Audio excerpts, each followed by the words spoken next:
नमस्ते जी। वैदिक राष्ट्र में आपका स्वागत है। आज का हमारा विषय है हरियाली तीज पर्व का महत्व और इसको मनाने की प्रासंगिकता। आज के इस लेख के लेखक हैं मनमोहन कुमार आर्य। आइए विषय की ओर चलते हैं। अनेक शताब्दियों से भारत में महिलाओं द्वारा हरियाली तीज का पर्व मनाने की परंपरा रही है। प्रत्येक श्रावण मास के शुक्ल पक्ष की तृतीया को यह पर्व मनाया जाता है। इसे हरि तृतीया भी कहा जाता है। हरि का अर्थ हरियाली से है और तृतीया श्रावण मास के शुक्ल पक्ष की तृतीया का बोधक है। इस पर्व की पृष्ठभूमि पर विचार करते हैं तो निम्न तथ्य दृष्टि में आते हैं। हमारे प्रिय भव्य भारत देश में 6 ऋतुओं में जीवन का संचार करने वाली वर्षा ऋतु की महिमा अपरंपार है। स्थल जल आकाश में विचरने वाले सभी प्राणियों का जीवन जल पर निर्भर करता है। संस्कृत में तो जल को ही जीवन कहा जाता है। वर्षा ऋतु से पूर्व संसार ग्रीष्म के ताप से विहल और उद्विग्न हो रहा होता है। वर्षा का शुभागमन होते ही प्रकृति का दृश्य बदल जाता है। गगनमंडल बादलों के दलों से घिर जाता है। शीतल पूर्वी हवाएं देह को प्रफुल्लित करने लगती हैं।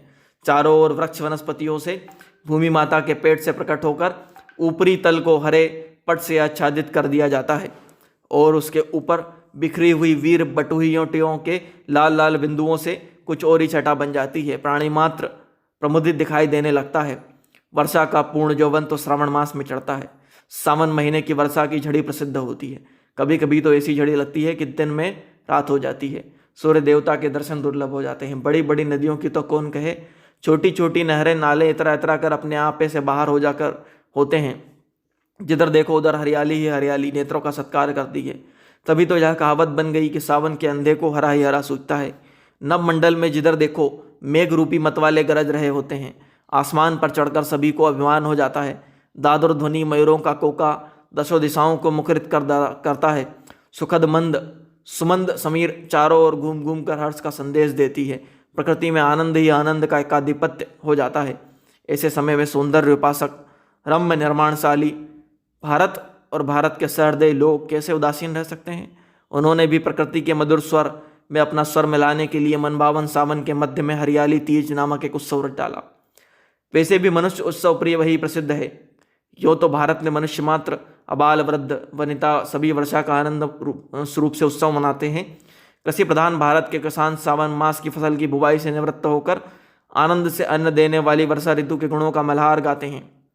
श्रद्धालु धार्मिक लोग इस मास वर्षा चर्चा ज्ञान की चर्चा करते हैं। ईश्वर की कथा में रत रहते हैं। मल्ल लोग अपनी मल्ल कला के कर्तव्यों का विशेष अभ्यास इसी मास में करते हैं। सर्वत्र जल वर्षा के साथ मन प्रमोद की भी वर्षा होती है, परंतु प्रमोद की अधिष्ठात्री प्रमदा जाति ही मानी जाती है। ललित कलाओं में सर्वोपरि संगीत कला का यही प्रतिनिधि है। उसी के स्वाभाविक कलकंठ से संगीत की देवी स्ववाणी को सुंदर स्वर में व्यक्त कर सकती हैं। स्त्री जाति की भावुकता की मूर्ति मानी जाती है। पुरुषों में विचार शक्ति और स्त्रियों में भाव शक्ति बलवती होती है। स्त्री पर भावना या अनुभूति का प्रभाव अतिशीघ्र और अतिशय होता है। वर्षा ऋतु का आनंद भी उनको विशेष रूप से प्रभावित करता है। इसीलिए वर्षा ऋतु का उत्सव विशेषता स्त्री जाति का उत्सव माना जाता है। स्त्री जाति में श्रावण मास की शुक्ल पक्ष की तृतीया को हरि तृतीया या हरतालिका तीज का पर्व मनाने की परिपाटी का प्रचलन प्राचीन काल से भारत में सब प्रांतों में प्रचलित है। पुरंदरी कुमार कुलदेवियाँ इस दिन घर घर स्वादु पावपान बना बनाकर उसे घर की बड़ी बूढ़ियों को भेंट करती हैं।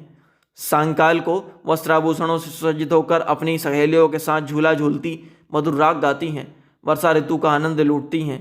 इस कृत्य में कोई भी अनुचित अशालीनता या अशास्त्रीयता नहीं है, परंतु जब से भारत में अविद्या पिशाचनी का प्रवेश हुआ है तब से उनमें तीज त्यौहार के अवसर पर मर्यादाशील का उल्लंघन, श्रृंगार के गंदे गीतों और गानों के जघन्य को प्रथा चल पड़ी है।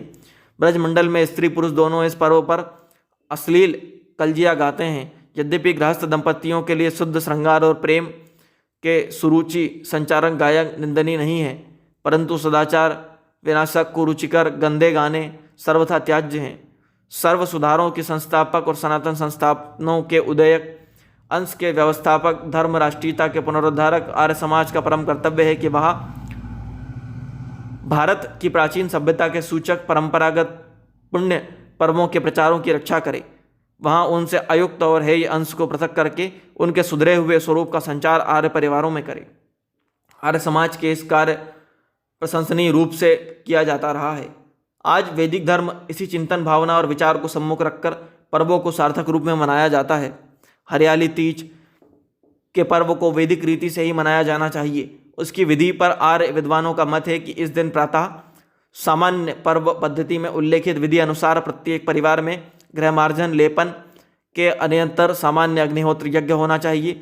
मध्याह्न में प्राचीन प्रथा अनुसार स्वादिष्ट मिष्ठान और भोजन बनाकर उसे पड़ोस व घर की वृद्ध महिलाओं को आदरपूर्वक भेंट किया जाना चाहिए।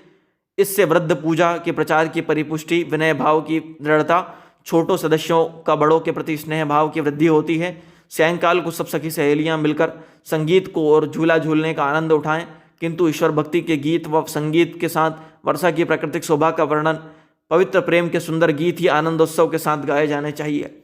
यही इस पर्व को मनाने का सार्थक तरीका है। आर्य समाज हरियाली तीज को आर्य पर्व स्वीकार करता है। आर्य पर्व प्रकृति पद्धति में भी आर्य पर्व पद्धति इस पर्व को भी सम्मिलित किया गया है।